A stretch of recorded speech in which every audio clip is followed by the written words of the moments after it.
આજે એક ગંભીર બાબત પાડી નગરપાલિકાની જ્યારે સામાન્ય સભા હતી ત્યારે બની હતી.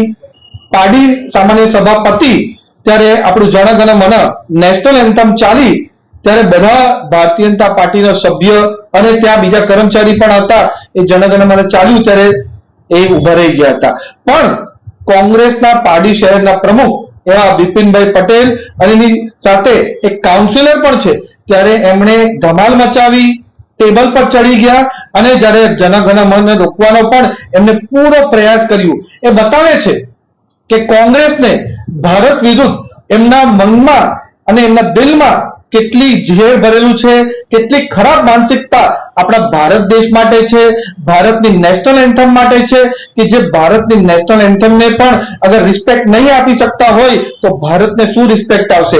પણ આ કારણ મુખ્ય એ છે કે જ્યારથી રાહુલ ગાંધી અને સોનિયા ગાંધીએ કોંગ્રેસ સંભાળી છે ત્યારથી જે ભારતના વિરુદ્ધ એ સૂત્રોચ્ચાર કરે છે, ભારતના વિરુદ્ધ જે ગતિવિધિ કરે છે અને ભારત દેશ બહાર જાય છે ત્યારે પણ ભારતના દેશના વિરુદ્ધ જે બોલે છે એનાથી માનસિકતા નીચે થતી આવીને આ પાર્ટીમાં આવીને પાર્ટીના જે કોંગ્રેસના કાર્યકર્તા છે એ ભારત દેશના વિરુદ્ધ કૃત્ય કરે છે.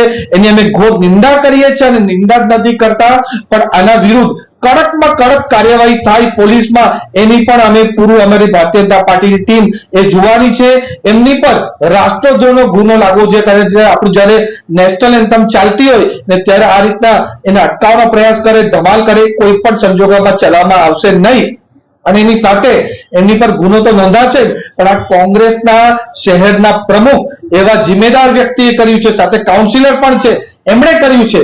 એટલે આના માટે રાહુલ ગાંધી અને સોનિયા ગાંધી અને મલ્લિકાર્જુન ખારગે પોતે આવીને આના વિરુદ્ધ માફી માંગવી જોઈએ. નહીં માફી માંગે તો એ બતાવી દેશે કે એમના દિલમાં પણ ભારતના વિરુદ્ધ કેટલું ઝેર ભરેલું છે એ બતાવી દેશે. પણ ભારતીય જનતા પાર્ટી અને નરેન્દ્ર મોદી સાહેબની પૂરી અમે જે સૈનિક છે એ આ જે ભારત દેશના વિરુદ્ધની માનસિકતા છે એ અમારા વલસાડ, ગુજરાત ને ભારત દેશમાં જરાક પણ ચલાવવા દેવામાં આવશે નહીં.